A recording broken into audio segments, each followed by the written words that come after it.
A happy new day and good to come your way with yet another edition of the Reporters Roundtable, where we talk from all angles and from all sides, and we're looking at Galamsey, the harsh reality. We know that President of the Republic of Ghana, Nana Addo Dankwa Akufo-Addo, has given his full backing to the Minister of Justice and Attorney General, Mr. Godfred Yeboah-Daming, to prosecute a notorious Chinese Galamsey kingpin, Aisha Huang.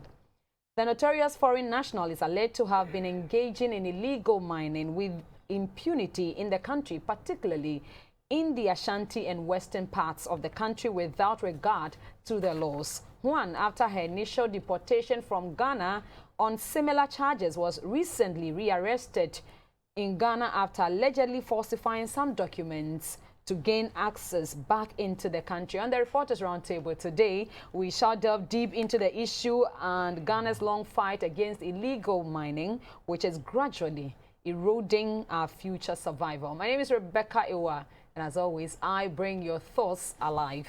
And with me to do this is George Ramsey Benemba. He's a chief editor with the Ghana News Agency, GNA. And with him is Cliff Ekofo. Cliff is also a chief reporter with the New Times Corporation, publishers of the Ghanaian Times. Cliff, is Ghana's fight against illegal mining a reality or just a facade? Thank you very much, Becky.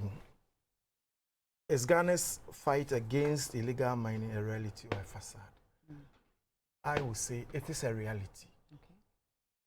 It is a reality because we all seem to be concerned. There is some genuine concern, including even those who are engaged in the practice we call illegal practice.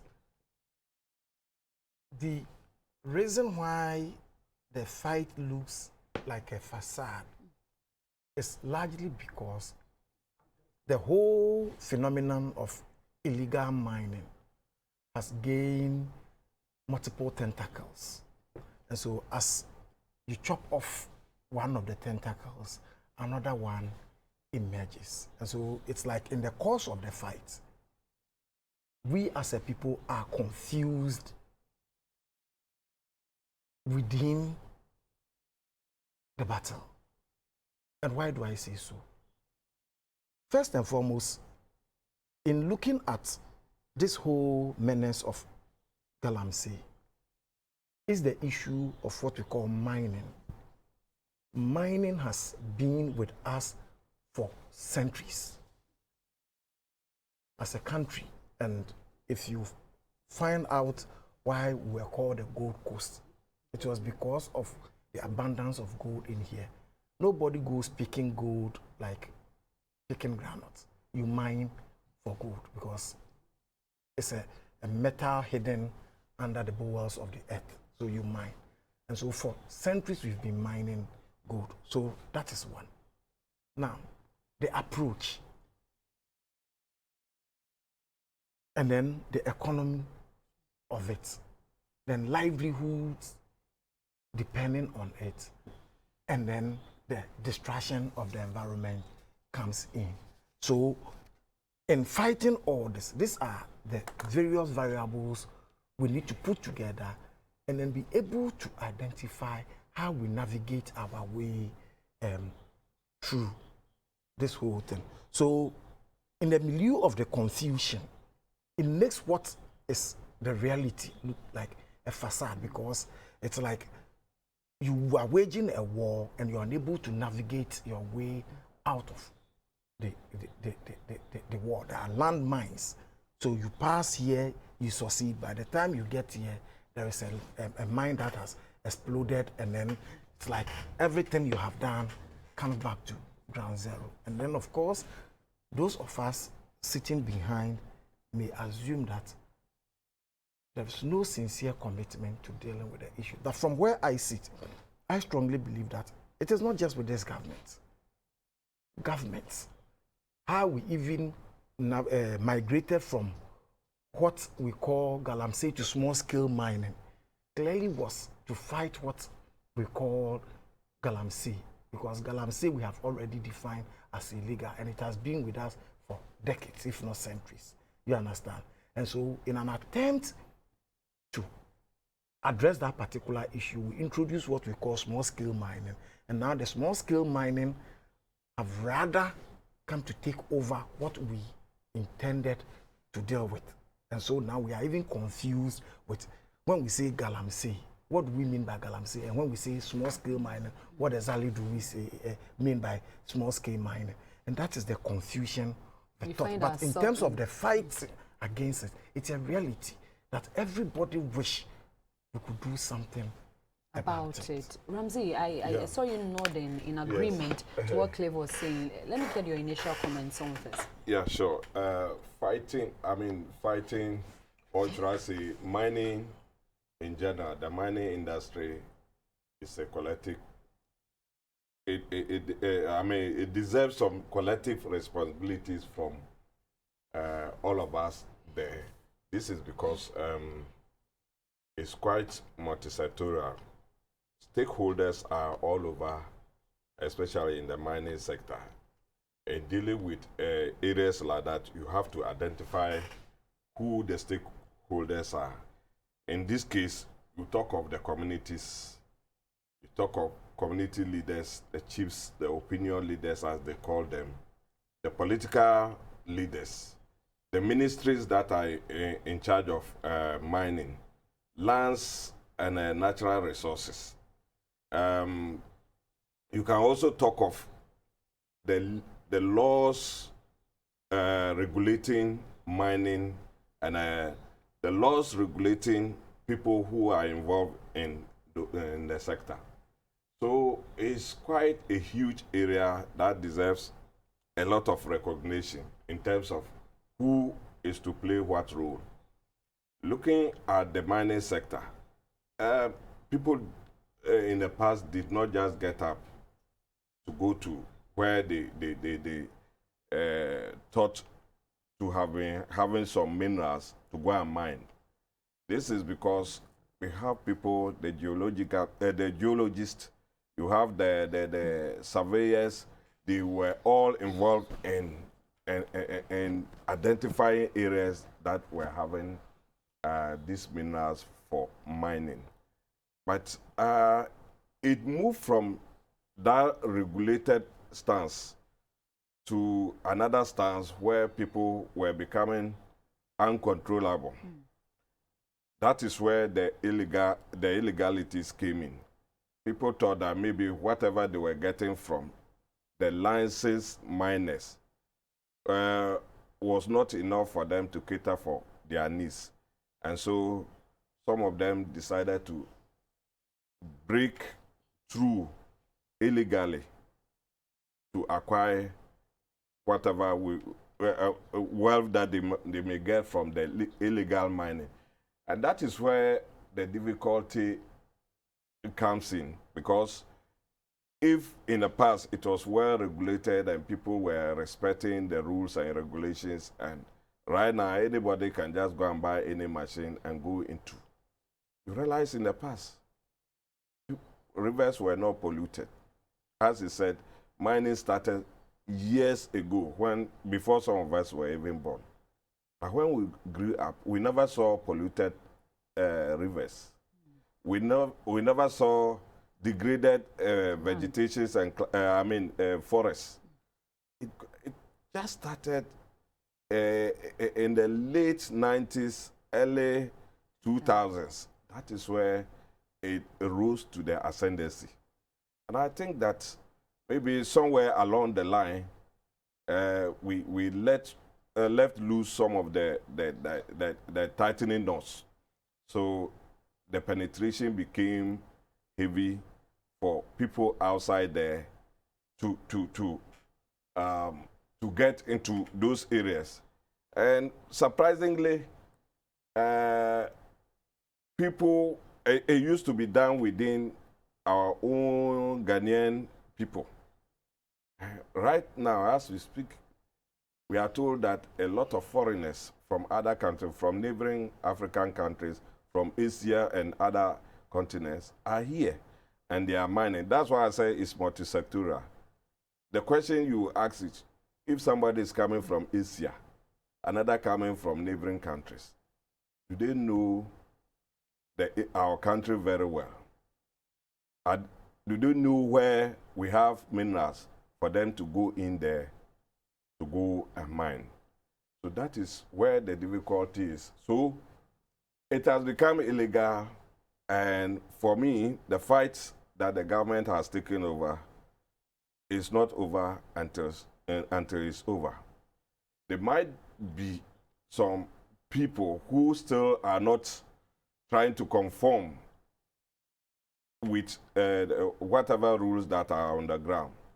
But if the fight continues, definitely some achievements will be made at the end of the day. But where we have gotten to now in the fight against Galamsey, or illegal mining, as we all know it, how would you assess the performance or our commitment as a country so far?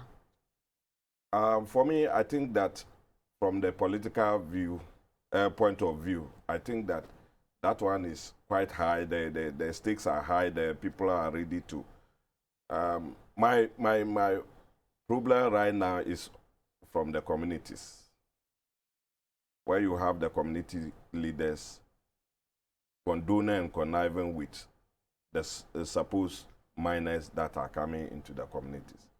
Because I don't want to believe that people can just walk into somebody's land and start mining without their knowledge.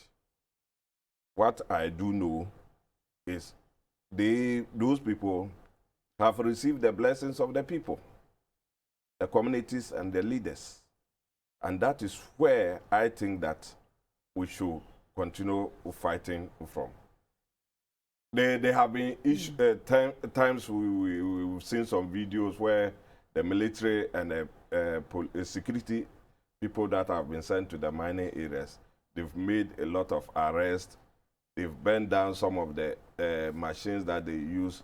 They've seized some of them, taken them away. Even at a point, we had some got lost again. That is even beside the point now. They took all those things. So the question is, where do they always get those machines? Our borders should also be checked.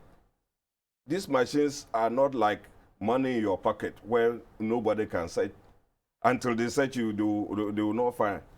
The machines are big-time machines. They carry them from other places to the country. Where do they pass?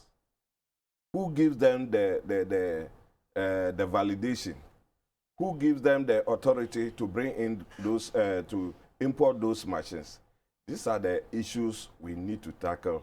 If we are able to tackle these issues, definitely the fight will be won at the end of the day. These are questions that still begs for answers. But Cliff, you took a stern look at me, and I wondered what was going through your mind when I asked the question about how you assess our commitment to this long fight against illegal mining. Our commitment, and whether the fight is a reality or a facade, the commitment will tell you that the fight is real. And like I said in my earlier submission, the difficulty is how we navigate our way through this whole approach. Ramsey talks about the various stakeholders. Yes, identifying the stakeholders is just one leg of the issues. After identifying the stakeholders, the approach to get the buy-in of all the stakeholders is another thing. And for me, sincerely, I think that is where we are losing the fight. And like I said, it is like an octopus that has generated a lot of tentacles. So they find a way to navigate their way around the fight and makes the one who has decided to wage the fight look confused and sometimes even implicated in the very fight he has initiated. And that brings me to my next question, or whether you think as a country we can win this fight against illegal mining when allegedly it is said that some top politicians and traditional rulers have their necks deep in this illegal activity or illegal practice. Good. So that is why I said it's like a tentacle. So the allegations and the counter allegations only forms part of the strategy to ensure that what we are benefiting from continues. So I often hear people say some politicians are involved. So how many politicians are involved and how many non-politicians are involved? So let's do a disaggregation of the politicians involved and see if after going after them, we'll be able to deal with the non-politicians involved. At the last count, we have more than 10,000 people engaged in illegal mining or Galamsey in the country. How many of the 10,000 are politicians? And so those are the symptoms. Until we get to the root cause and find a lasting solution to the issue, we will continue to deal with the symptoms. You will arrest and prosecute. It will not deal with the issue. You may seize excavators and set them ablaze. It will not address the issue. You may seize Chamfang. It will not address the issue. You may arrest 5,000 Chinese, like the former president said in an interview yesterday, and deport them. It will not address the issue. Because fortunately, I worked in a region where I saw different regional ministers take up this fight, and yet none of them succeeded. Because, one, gold is a resource and there is a demand. And wherever there is demand, there must be the supply. Now, it is up to us to design how we deal with the supply end.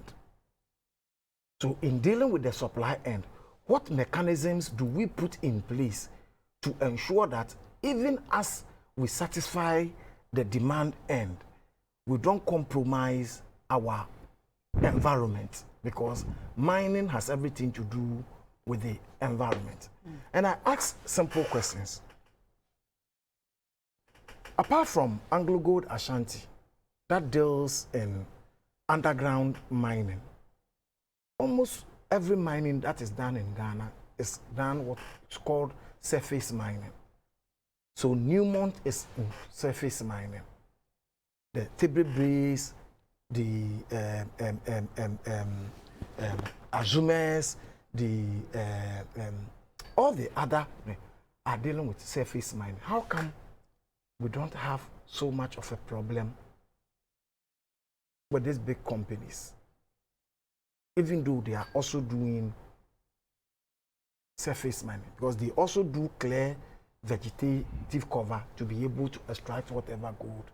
So how come our problems with them are limited compared to what we call small-scale mining? Illegal. They are doing large-scale mining. Illegal mining. You see, let's get the difference, you see, because good. Small-scale mining is that is where the illegal. you see that is where the problem is, because if you have followed the fight, everybody arrested within the Galamsey fight tells you, I have a license to do small-scale mining. So then, which one is the Galamsey and which one is the small-scale mining?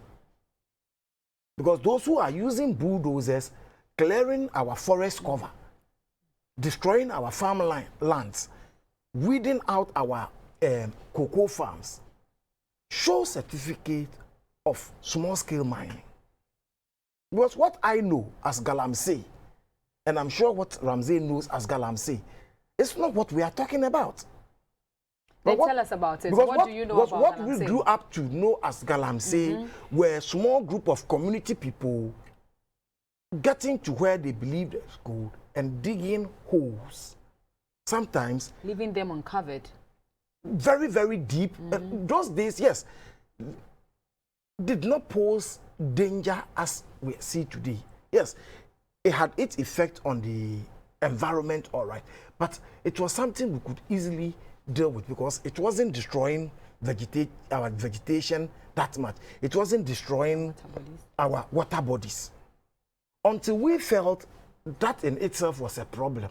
And so in addressing that, let's go for something we call small-scale mining and offer people licenses to do what we call small-scale mining in anticipation that that will curb what we call the Galamsey.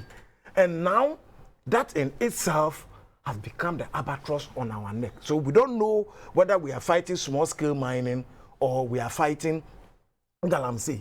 Because clearly, there are people who we have licensed with certificates showing that they are small-scale miners who are causing more damage to our environment than the illegal miners I grew up knowing some 3 decades ago. Those we used to refer to as Galamseyers. So then, if you say it is illegal mining, which we refer to as Galamsey, then which one is the small-scale mining? Because almost the small-scale mining, as far as I'm concerned, is within the remits of the law. They are controlled. That's what I said. You understand? Good. So it is this assumption that is making the fight very difficult for us, because once I acquire a license, and don't forget, when you ask those in charge with the regulation, they will tell you we offer, there are 3 stages. They have the prospecting licensing, recognizant licensing, and then the mining license. And so somebody registers as a mining company, comes to you, you offer the person a recognizant license, and the next moment the person is in the mining, destroying the environment. And then when you say, the person pulls out the license that says, oh, I've been offered the license to come and check, to survey and find out if indeed there is gold. But what the person is doing is not recognizing. The person is actually mining. But he has a license to show. And so, for me, I sincerely believe this distinction about what we call small-scale mining is actually what has become the illegal mining we are confronted with. But because we come from the assumption that, oh, once we have offered you a license, you have a right to mine. Then the issue is people mining without license. But then they will tell you, you move into the community, they will tell you, they acquire the license and then they hire those people who are devastating our environment. The last one, you remember the MPP Women's Organizers concession and what happened in there? Indeed, it was established that if you look at the documentation and everything, he was certified to operate as a small-scale miner. But what happened? The justification given for touching of his equipment was that he was found, his operations looked like what we described as illegal. Destroying, I won't say illegal, because once he has documents, you understand? So let's take a step backwards. Let's properly define what we mean by small-scale mining and what we mean by Galamsey. From where I sit today, what we grew up to know as Galamsey does not exist anymore. It does not exist anymore. And until we accept that fact that what we used to refer to as Galamsey does not exist anymore, and that it is in our attempt to deal with it that we have created this new object called small-scale mining that is actually destroying our environment. And once we accept that, then we'll be able to find solutions to deal with it. Other than that, we will go around in circles. Under former President Mahama, Hansol mining company, which was certified to do what you call small-scale mining, had their equipment touched because their operations were actually devastating the environment. And so we thought that was the way to deal with it. And that is how we have approached the fight. And that's why we go. So what people have realized is that, okay, all you do is once you introduce the politics of it into it, the politicians lose morale, and then we continue to do what we are supposed to do. That brings in the whole situation about this Chinese kingpin in this whole business and other foreigners in the business of illegal mining. With the reports that particularly we have on Aisha Juan, it is reported that she's connected, allegedly connected to some top-ranking members in our society. And with you, does that signal a lost battle for us as a country? Yes, Aisha is just an individual like any other person. We have a lot of the Aishas in the system. There's a saying that until you have a heavy wind in your midst, you will never know that the cock can be exposed from behind. I won't say the rest. So maybe it is Aisha that has been caught today with a lot of accusations. But I can assure you that she's not alone. No, it's just like eating okra soup. You don't eat with one finger. There's no way you can eat okra soup with one finger. One finger does not eat okra soup. And one tree does not make a forest. They act collectively. And so I want to believe that Aisha is not alone. There are a lot of Aishas in the system there. Not only from China, neighboring countries. As we sit here, we have a lot of Galamseyers in context from Burkina Faso, our neighboring country. We have a lot of them from Côte d'Ivoire, Benin. They are all here. So, well, that is just an isolated case. Maybe because of the recalcitrance and the encounters they have had with us for the past years. Yes. She was deported, supposedly deported, and she's back. So it goes back to what I said about our porous borders. How did she come back? How were they able to document her to come back? And I'm even told she's having a Ghana card. She had a Ghana card in 2014 or so. And that Ghana card, she still has it with her. How did she get that card? I don't want to concentrate too much on her, but I want to concentrate on she and her cohorts at the mining communities that we have here. If you go to the mining communities now, the first point of call is the chief. The chief will also bring in his elders. There may be the assemblyman for the area. Sometimes the MP of the area. So the question I want to ask again, if you find these people on the field and you call them illegal miners, the question you ask is, who gave them the concession there? Are they legally licensed? How come they are not licensed and yet they are operating? This also goes to political authority. Who gave them the license to go and mine? How can somebody mine for 4 or 5 years without a license, and yet nobody is able to know that the person is unlicensed? These are the questions we all need to answer. So for me, I'll keep on hammering on the communities because they are the custodians of the land. The positive and negative use of land there has their blessing. And so if you don't even go to the field, you have a lot of subjects and subjects around you. Is it that for 4 or 5 years that you are there, nobody has told the chief of a village, a mining village, that some people are destroying their land?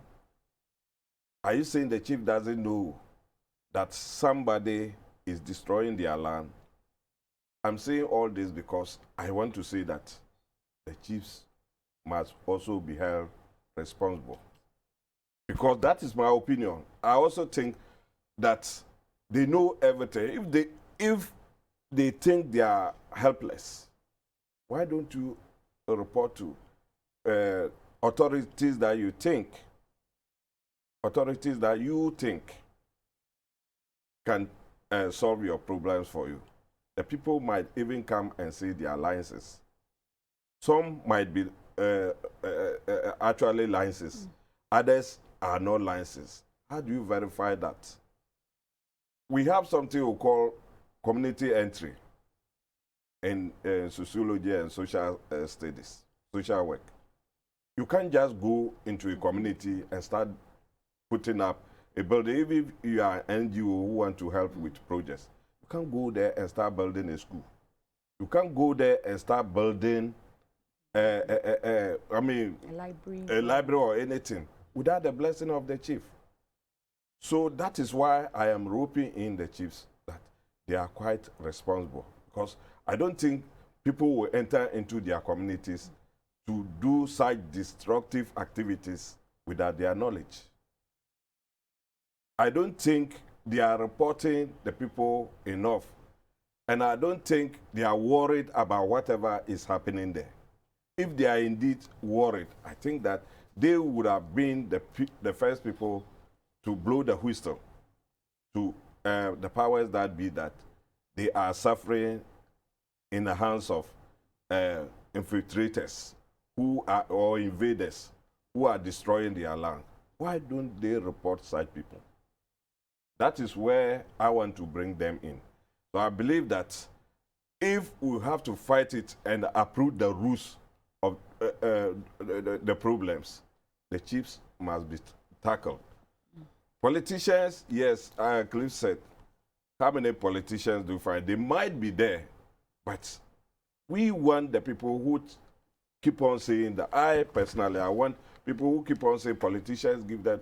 They should name them. Then we'll all shame them. But Cliff, you know, there are also varied reports about how even Aisha got into the country again. With you as a journalist, what does this mean to you? You know why? That's why I said we tend to focus on the tangentials and leave the real issue. I am not bothered about how Aisha got into our country, because if you have lived along border towns, the porosity along our borders makes it easy for people to walk in and out as and when they want, at will. So I'm not so much concerned about how she came in. If she had come through the airport, because at the airport there are some level of mechanisms to be able to trace, because it should be easy to have the biometric information of anybody working, coming through our airport, because you have those systems in there. But somebody coming from Hamley or Bolu or Tumu Or Tatale or Sakanse through to anybody at all can walk in and out. And yet we are focusing on that and leaving what the rare issues are. For me, the most important thing is that as to how she got in, I'm unable to tell. But she has been found out and she's in the grips of the security agencies. Let the law take its course. Let the law deal with her. If she entered into our country without the approval, the necessary procedure, you've got to go through in order to enter another man's country. But Ramsey talked about, why are we fixated about where she's coming from? Because in the Upper West, I know Malians, Nigerians, Ivorians, Burkinabes, who are neck deep in illegal mining, also destroying the environment, just as this so-called woman. Yes, I've told you, it's a huge fight that's developed.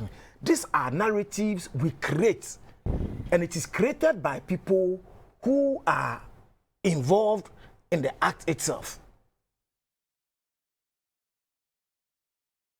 Be they political actors, traditional actors, or ordinary citizens.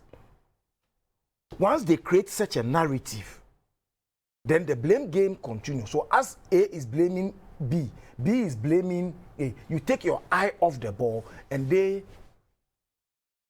continue their business. By the time you realize that, oh, it was a foolish fight we are fighting, they would have long been gone. So I am not so much fixated about how she got in. I'm more interested now that she's been found out. What will happen? What will happen? That is where my interest is. But like I said, that is just a symptom of the problem we are dealing with. It looks as if even the media is not interested in getting to the core. What are the real problems? What is the bacteria or the virus that is causing this symptom we are seeing? If Burkinabes are in Ghana engaging in illegality, are they able to do same in their country? And let no one tell me there's no gold in Burkina Faso. There is gold in Burkina Faso just as there's gold in Ghana. There is gold in La Côte d'Ivoire just as there's gold in Ghana. How come they are unable to operate same way in their own countries, but when they come to our country, they are able to operate the way they operate? Let me announce the WhatsApp line and the test line. You can join us by sending in your test or your WhatsApp on 0557 446 429. 0557 446 429. Send your WhatsApp or your text message and we'll love to read them right here. This one says, we have allowed the Chinese people to destroy what we have. Instead of us protecting our properties for generations, we are rather destroying them because of what we will have today for our selfishness. I think there should be measures applied to all stakeholders and companies who have licenses to operate in our mining sector so they can pay taxes to build the nation. My name is Daniel from Afienya. Daniel, we are grateful for the message. Please, on the issue of Galamsey, I suggest welders who fabricate the Chamfang machines should be arrested and prosecuted, just as illegal local gun manufacturers are prosecuted. Thank you. Our traditional authorities and government should come clear on the way forward and stop blaming one another. Looking at the rate of destruction by Galamseyers, Ghana will soon import water, I fear, for our country. My name is Jemfi from Kumasi. Jemfi, I fear also for Ghana. Good. Moving ahead. But so, you know, so I was coming to, you see, Ramsey talks about, it's possible. It looks very, on the face value, it's easy to blame a traditional leader for allowing that in his area. But don't forget, the Constitution clearly defines who has control over any minerals, either found on the surface, under or in the bore. You understand? Now, if you have enacted a law that says whether it is recognizant license, prospecting license, or mining license, somebody must sit in Accra and issue that license. And once that person has the license, that is the power the person has in going to mine. The big companies, because their responsibility is not only towards Ghana, but even their international shareholders, they will go through what you call community entry and all those things in order to get the buy-in of the community, even though their license to mine was awarded to them in Accra. The small-scale miner does not care a hoot about this your community entry thing. And so over time, I'm a chief. I sit here, somebody comes to show me a license. For all you know, the chief may not even be able to read and write, but he has a certificate with coat of arms embossed on it with a stamp and a signature. And then he says, this is from Accra. They say I should come and do mining here. You hear the chief, they complain. Nobody, I'm coming. You'll come back.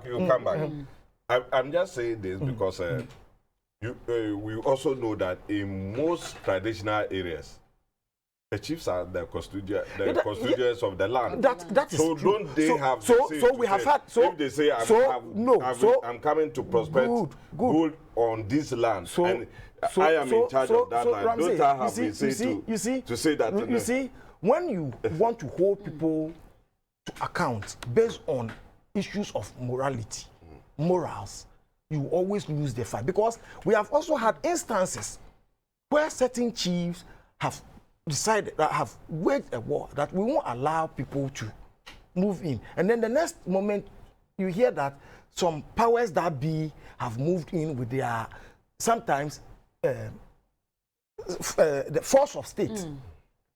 They move in now, like a pastor said. He said the pastor, after preaching to the youth in the church over about fornication for a very long time, the youth were not stopping. One day he came and said, if we continue preaching and you people will not stop, then we'll get involved. We Is it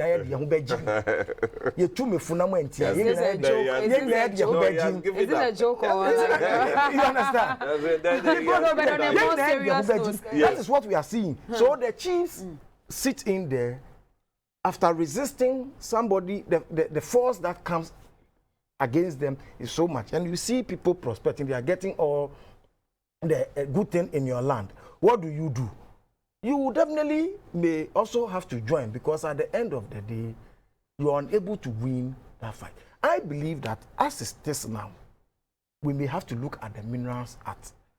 The British used indirect rule in getting whatever they wanted, because they realized that the chiefs were very powerful, and in order to succeed, use the chiefs. If it is our belief that the chiefs have a role in fighting the Galamsey, what power, legal power, have you given to the chiefs so that the excuse of we sitting somewhere and some big man from Accra came in with some military and police, then that excuse could be dealt with? Have we empowered our chiefs in the course of licensing? What role do our chiefs play in every step of the way?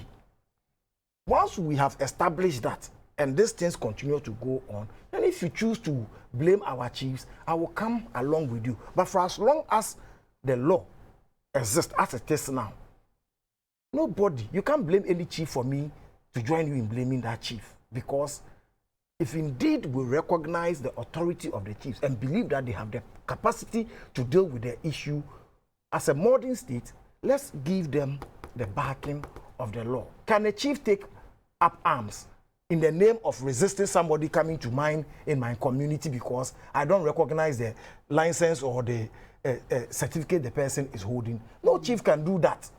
Okay. You understand? Okay. So let's get into the rare issues and deal with the roots of the issues, and then we can now come and look at the symptoms. Okay, so I have this one from I have this viewer from Italy who says, my name is Ben, and I want you, the media, to find out from government or ask the government about previous excavators and where they are.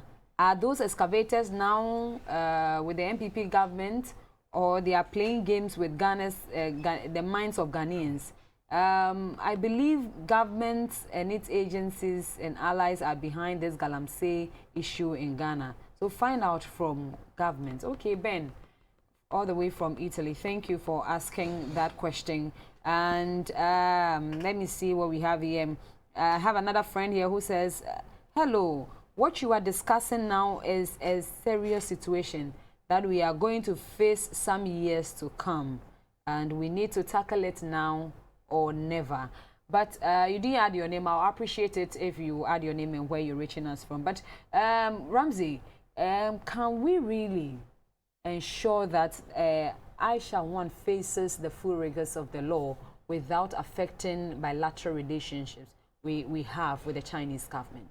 Yeah, as it is often said, a journey of 1,000 miles begins with a step. And the legal authority, the Attorney General, has taken up the issue.